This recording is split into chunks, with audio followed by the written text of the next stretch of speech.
नमस्कार दोस्तों, मैं विनय भूषण विद्यार्थी। आज केमिस्ट्री का एक टॉपिक है हाइड्रोकार्बन। इससे जनरल एग्जाम के वस्तुनिष्ठ प्रश्न पूछे जाते हैं, इसलिए आज इस टॉपिक को हम बताने जा रहे हैं। देखिएगा, इसमें हाइड्रोकार्बन नाम से ही पता चलता है, यह वैसा यौगिक होता है जो हाइड्रोजन और कार्बन से बना होता है। सिर्फ कार्बन और हाइड्रोजन से यौगिक बना होता है, वैसा यौगिक हाइड्रोकार्बन कहलाता है।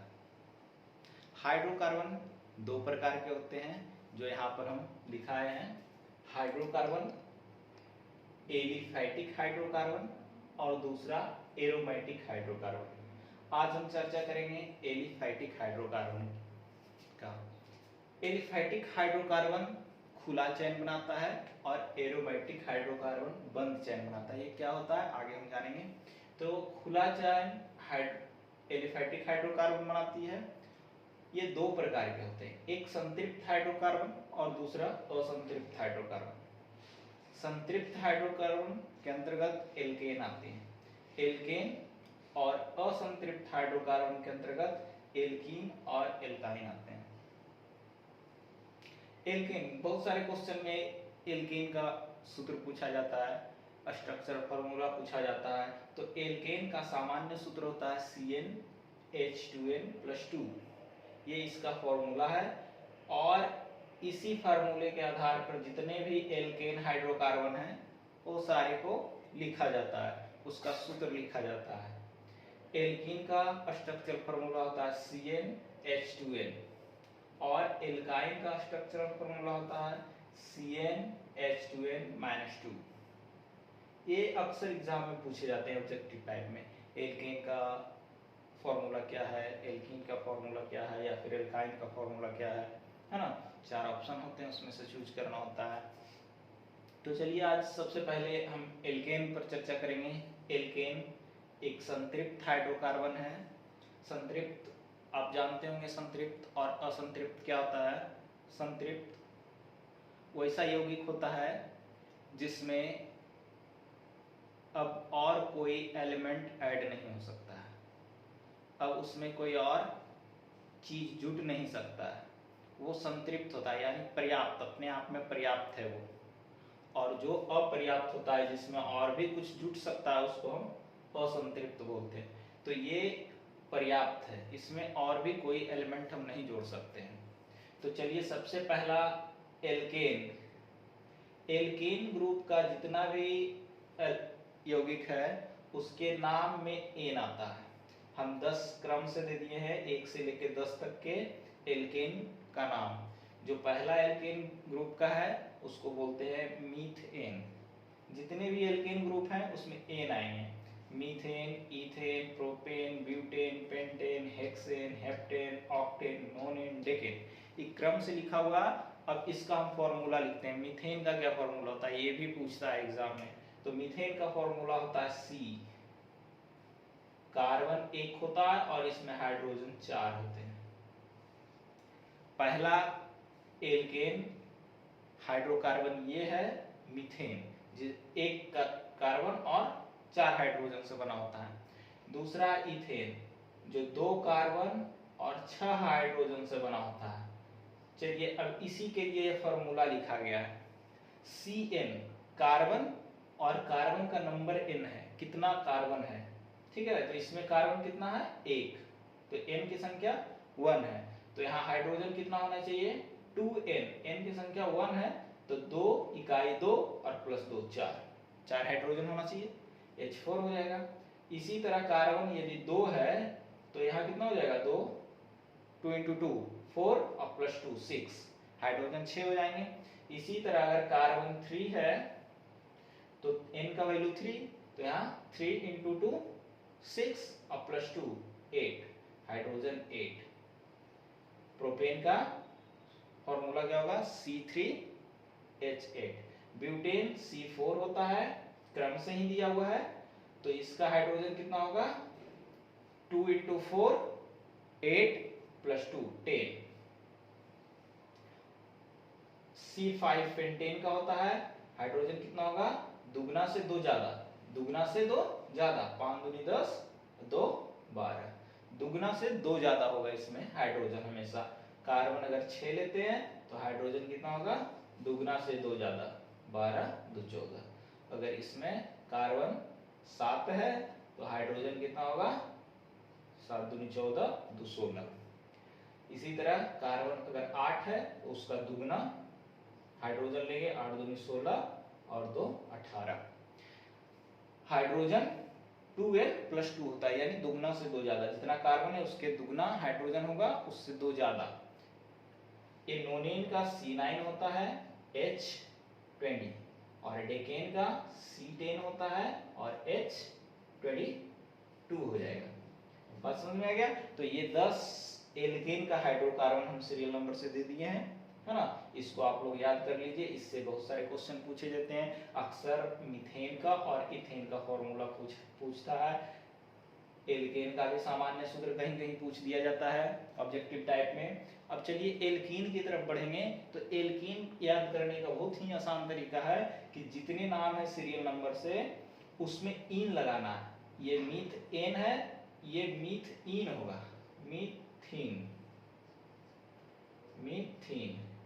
इसी तरह ईथ, इथीन, इथीन। उसी तरह प्रोपीन, प्रोपीन। ठीक है, नाम वही होगा, ठीक है, नाम वही होगा। फिर यहां ब्यूटीन। चलिए इसमें मीथेन का फॉर्मूला नहीं लिखते हैं, आगे जानेंगे क्यों नहीं लिखे हैं, ठीक है। तो चलिए इथीन से हम शुरू करते हैं। इथीन कितना कार्बन का होता है, 2 कार्बन, 2 कार्बन इथेन का होता है। इसका फॉर्मूला है CnH2n, यानी इसमें हाइड्रोजन दुगना ही होता है, यानी हाइड्रोजन कितना हो जाएगा, 2 2 × 2 4, है ना, दुगना। जितना कार्बन होगा उससे दुगना ही हाइड्रोजन। प्रोपीन में क्या होगा, कार्बन 3 है, प्रोपेन का 3 होता है, 3, तो हाइड्रोजन कितना होगा, 6। इसी प्रकार ब्यूटीन का, ब्यूटीन का क्या हो जाएगा, ब्यूटीन का कार्बन 4 होता है, तो इसमें भी कार्बन 4 ही होगा, लेकिन हाइड्रोजन इसमें कितना हो जाएगा, 8। इसमें मात्र दुगना ही होता है। इसी प्रकार आगे आप कर सकते हैं। ब्यूटीन हो गया, फिर हो गया पेंटीन हो जाएगा, हेक्सीन हो जाएगा, हेप्टीन हो जाएगा, ऑक्टीन हो जाएगा, नोनीन हो जाएगा, डेकिन हो जाएगा, आप लोग कर लीजिएगा, है ना। इसी तरह कार्बन और उसका दुगना हाइड्रोजन। बात समझ में आ गई। तो ये मीथेन का हम नहीं लिखे हैं, आगे बताएंगे क्यों नहीं लिखे हैं, ठीक है। चलिए अब एल्काइन, असंतृप्त में एक रह गया एल्काइन, ठीक है। तो एल्काइन का भी हम, इसमें भी नाम उसी तरह से होता है। इसमें इन लगा, इसमें एन लगा, इसमें इन लगा, इसमें आइन लगेगा, ठीक है। तो ये हो जाएगा मिथाइन, मिथाइन। चलिए मिथाइन का हम नहीं लिखते हैं, पहला नहीं, इथाइन से हम शुरू करते हैं। इसमें भी क्यों बताएंगे। Ethyne, ethyne. फिर क्या हो जाएगा, प्रोपाइन। समझ में आ रही है। उसके बाद हो जाएगा ब्यूटाइन, ब्यूटाइन। इसी तरह आगे जितना भी है, पेंटाइन, हेक्साइन, हेप्टाइन, ऑक्टाइन, नोनाइन, डेकाइन, 10 इसमें भी। चलिए तो अब इथाइन से शुरू किए हैं। तो इथाइन, इसका क्या स्ट्रक्चरल फॉर्मूला होता है, आप एल्काइन का यहाँ पर लिखा हुआ है, एल्काइन का स्ट्रक्चरल फॉर्मूला CnH2n-2, यानी C जितना होगा उसके दुगना से 2 कम हाइड्रोजन होगा, दुगना से 2 कम। Cn है तो n दुगना और -2, तो C हम मान लीजिए 1 ले लेते हैं, 2 इकाई 2 और -2, ठीक है। तो इसलिए इस मीथेन का नहीं लिखा, मीथेन का लिखे हैं, तो C2 लेना है इसमें। मिथाइन क्यों नहीं लिखे बाद में बताएंगे। C2 लिखिए तो 2, क्योंकि इथेन का 2 ही होता है, 2 इथाइन का होगा, तो 2 और 2 दूनी 4 यहाँ होगा, 4 में से 2 घटेगा तो हाइड्रोजन भी 2 ही होगा। बात समझ में आ गई। प्रोपाइन का अगर 3 लेते हैं तो 3 दूनी 6 और उसमें से 2 घट जाएगा तो कितना, 4। अगर हम कार्बन 4 लेते हैं ब्यूटेन का, ब्यूटाइन का होगा 4, तो 4 हो जाएगा, ब्यूटेन का 4 ही होता ना, तो ब्यूटाइन का भी 4 होगा, लेकिन हाइड्रोजन इसमें कितना होगा, 4 दूनी 8, 8 में से 2 घटेगा तो 6। बात समझ में आ गई। इसमें क्या है कंडीशन, एल्केन का भी सामान्य सूत्र पूछता है, एल्कीन का, एल्काइन का, ध्यान में रखना है। एल्केन का CnH2n+2 होता है, यानी कार्बन के दुगना से 2 ज्यादा हाइड्रोजन होता है। एल्कीन में कार्बन जितना होता है उसका मात्र दुगना ही हाइड्रोजन होता है। और एल्काइन में क्या होता है कि जितना कार्बन होता है उसके दुगना से 2 कम हाइड्रोजन होते हैं। ठीक है, तो इस तरह से हम आगे डेकाइन तक लिख सकते हैं। बात समझ में आ गई। आप लोग लिख सकते हैं इसको आगे, है ना, डेकाइन तक। तो चलिए अब बताते हैं ये संतृप्त क्यों कहलाता है, ये असंतृप्त क्यों कहलाता है। ठीक है, ये संतृप्त हाइड्रोकार्बन है, ये असंतृप्त हाइड्रोकार्बन है। बात समझ में आ गई। अब इसका स्ट्रक्चरल फार्मूला देखेंगे, संरचना सूत्र देखेंगे और उससे हमको पता चल जाएगा सारा मामला। ठीक है, चलिए इसमें एक ऑब्जेक्टिव क्वेश्चन और पूछा जाता है इससे, ये इथाइन। इथाइन इथाइन जो है एक साधारण गैस है, इसको एसिटिलीन भी बोला जाता है। इसको क्या बोलते हैं, एसिटिलीन। एसिटिलीन एसिटिलीन गैस है ये फल पकाने वाला गैस है, एसिटिलीन C2H2। कभी कभी पूछ देता है कि एसिटिलीन या फिर फल पकाने वाला जो गैस होता है वो कौन सा उसका फॉर्मूला है, तो क्या होता है C2H2 एसिटिलीन। या फिर एथिलीन भी बोला जाता है इसको, एथिलीन।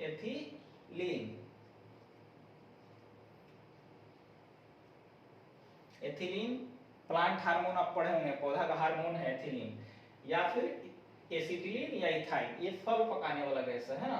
फल पकाते हैं ना हम लोग, कार्बाइड डाल के, कार्बाइड से जो गैस निकलता है यही गैस होता है एसिटिलीन ही, उससे फल पकाया जाता है। ठीक है, तो आगे चलिए आप बताएंगे हम इसका संरचना सूत्र, और इसमें जो भी कंसेप्ट है क्लियर हो जाएगा कि क्यों संतृप्त है, ये असंतृप्त क्यों है। संतृप्त का मतलब होता है पूर्ण, उसमें और कोई ऐड नहीं हो सकता है, जुट नहीं सकता है, तो संतृप्त है। तो ये अगर हम इसका सूत्र बनाएंगे मीथेन का, तो C, और C का वैलेंसी 4 होता है, इसलिए इसमें 4 हाइड्रोजन है, 4 हाइड्रोजन। इस प्रकार से इसका स्ट्रक्चर होता है। अब इसमें और कहीं जुट नहीं सकता है कोई भी चीज, जितना भी कार्बन का बॉन्ड है सब पे हाइड्रोजन जुड़ा हुआ है। बात समझ में आ रहा है। इसी तरह अगर हम C2H6 लेंगे तो C यहाँ हो जाएगा क्या, कार्बन, और एक बॉन्ड से तो ये आपस में कार्बन जुड़ जाएगा।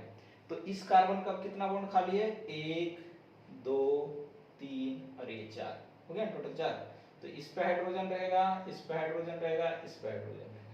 इस कार्बन का कितना बॉन्ड खाली है, 1 2 3, और ये हो गया 4, दोनों का 4 4 हो गया। तो इस पे भी हाइड्रोजन होंगे, इस पे भी हाइड्रोजन, इस पे भी हाइड्रोजन, तो कितना हो गया, कार्बन 2 और हाइड्रोजन 3 इधर और 3 इधर, 6। तो ये एथीन का स्ट्रक्चर फॉर्मूला। इसमें अब चारों बॉन्ड इंगेज है, बात समझ में आ रहा है, चारों बॉन्ड इंगेज है। अब इसमें कुछ और ऐड नहीं हो सकता है, बात समझ में आ रहा है, इसलिए इसको संतृप्त हाइड्रोकार्बन बोला जाता है। अब चलते हैं असंतृप्त हाइड्रोकार्बन की तरफ, ये दोनों, ठीक है, ये सिंगल बॉन्ड से सारा हाइड्रोजन कार्बन के साथ जुड़ा होता है। ठीक है, जितना भी हाइड्रोजन है कार्बन के साथ जुड़ा होता है सिंगल बॉन्ड से। इसी प्रकार आप प्रोपेन का भी बना सकते हैं या ब्यूटेन का, चलिए ब्यूटेन का बना देते हैं। यहाँ 4 कार्बन, ठीक है, तो इस कार्बन का कई बॉन्ड फ्री है, 1 2 3 बॉन्ड फ्री है। इस कार्बन का दोनों तरफ एक एक बॉन्ड एंगेज है, तो यहाँ 1 2 फ्री है। इस कार्बन का भी एक बॉन्ड इधर, एक बॉन्ड इधर, तो 1 2 इसका भी फ्री है, और इसका 3 फ्री है, एक ही जुड़ा हुआ है, तो 3 फ्री है, तो सब जगह हाइड्रोजन होगा। हाइड्रोजन काउंट कर लीजिए आप, कितना है हाइड्रोजन, 3 हाइड्रोजन इधर, 3 2 5, 5 2 7 और 7 3 10। देखिए ब्यूटेन का कितना हाइड्रोजन होता है, 4 कार्बन और 10 हाइड्रोजन। बात समझ में आ गई।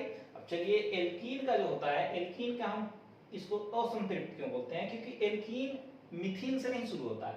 मीथेन से इसलिए नहीं शुरू होता है कि एक हाइड्रोजन ये कार्बन कार्बन के बीच डबल बॉन्ड बनाता है ना। इसका बॉन्ड जो होता है एक डबल होता है, तो अगर सिंगल कार्बन रहेगा तो उसमें डबल बॉन्ड होगा नहीं, क्योंकि हाइड्रोजन जब भी जुड़ता है एक बॉन्ड से जुड़ता है, हाइड्रोजन का वैलेंसी एक ही होता है, इसलिए उस एक बॉन्ड से जुड़ता है, तो 2 कार्बन से शुरू होता है। अब कार्बन आपस में डबल बॉन्ड बनाता है, और जो 2 बॉन्ड फ्री है, इसका कितना बॉन्ड फ्री है, कार्बन का 4 ही बॉन्ड होता है, तो 2 बॉन्ड तो इसमें जुड़ा हुआ है, और 2 बॉन्ड यहाँ फ्री होगा। बात समझ में आ रहा है। टेम्परेचर बहुत ज़्यादा है, बहुत गर्मी लग रही है। चलिए देखिए आगे, तो यहाँ हाइड्रोजन जुड़ जाएंगे, यहाँ हाइड्रोजन जुड़ जाएंगे, यहाँ हाइड्रोजन और यहाँ पे हाइड्रोजन। ये हो गया एथीन का, क्योंकि 2 कार्बन और 4 हाइड्रोजन। बात समझ में आ रहा है? 4 कार्बन का ये बॉन्ड हो गया, ये कार्बन का। अब देखिए आगे चलते हैं, एक प्रोपीन का ले लेते हैं। तो इसमें ए वो कहीं डबल बॉन्ड होगा, पहला वाला डबल बॉन्ड, ठीक है, बाकी सिंगल बॉन्ड। तो एल्कीन में स्टार्टिंग कहीं डबल बॉन्ड होता है। चलिए इस कार्बन का क्या बॉन्ड खाली है? एक दो, दो हो गया और दो ये 4 हो गया। इस कार्बन के लिए 2 इधर हो गया, एक इधर, 3 बॉन्ड फ्री है, 3 बॉन्ड एंगेज है, एक बॉन्ड इसका फ्री है और यहाँ 3 बॉन्ड फ्री होगा, 3 1 4। सब पे हाइड्रोजन देते हैं, हाइड्रोजन दे देते हैं। चलिए हाइड्रोजन काउंट कर लीजिए, कितना हाइड्रोजन हो गया? 3 4 5 6, 3 कार्बन और 6 हाइड्रोजन, देख लीजिए, ठीक है।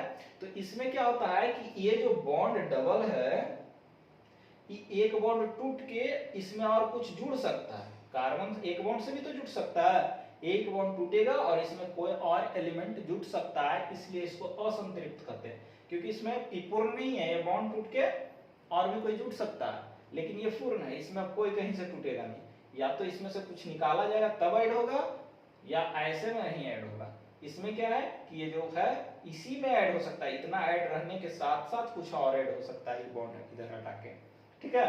तो उसी प्रकार एल्काइन का भी है। एल्काइन 3 बॉन्ड का होता है, इसलिए शुरू में मीथेन नहीं होता है, मिथाइन नहीं होता है, क्योंकि इसका 3 बॉन्ड है। तो कार्बन, सिंगल कार्बन के साथ 3 बॉन्ड कैसे बनेगा? तो डबल कार्बन आपस में 3 बॉन्ड बनाता है, ठीक है।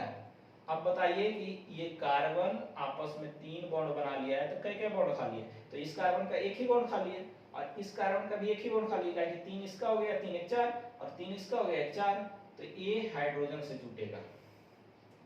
अब देखिए दो कार्बन है और उसके साथ कितने हाइड्रोजन है? 2 हाइड्रोजन। 2 कार्बन 2 हाइड्रोजन आपको बताया जा चुका है कि एसिटिलीन कहलाता है और ये फल पकाने वाली गैस है। बात समझ में आ गया? और इसी तरह अगर हम चलेंगे आगे, कि ब्यूटीन का ले लेते हैं, तो पहला कार्बन 3 बॉन्ड बना लेगा, बाकी फिर सिंगल बॉन्ड बना लेंगे, ठीक है। तो इस कार्बन का कितना बॉन्ड खाली है? इस कार्बन का मात्र 1 बॉन्ड खाली है, 3 को इधर और 1 4 हो गया। इस कार्बन का देखिए 3 इधर 1 ही 4, इसका नहीं खाली है। इसमें 2 खाली है, 1 1 2 और 2 इधर 4। इसमें 3 खाली है, सब पे हाइड्रोजन दे देते हैं। अब हाइड्रोजन काउंट कर लीजिए कितना हुआ, हाइड्रोजन काउंट कीजिए कितना हो गया? 1 2 3 4 5 6, 6 कितना कार्बन? 4 carbon 6 hydrogen. बात समझ में आ गया? तो ये भी संतृप्त हाइड्रोकार्बन है। तो आज हम आप लोग को बताए एल्कीन, एल्कीन, एल्काइन, तीनों का सामान्य सूत्र भी दिया हुआ है, CnH2n+2, एल्कीन का CnH2n, एल्काइन का CnH2n-2, ठीक है। और यहाँ फिर एक क्वेश्चन बताया कि एसिटिलीन C2H2 एसिटिलीन होता है, जिसको इथाइन भी बोला जाता है, ये फल पकाने वाली गैस है। तो चलिए धन्यवाद दोस्तों, आज का क्लास यहीं तक, और आपको एरोमेटिक हाइड्रोकार्बन अगले एपिसोड में बताया जाएगा। धन्यवाद।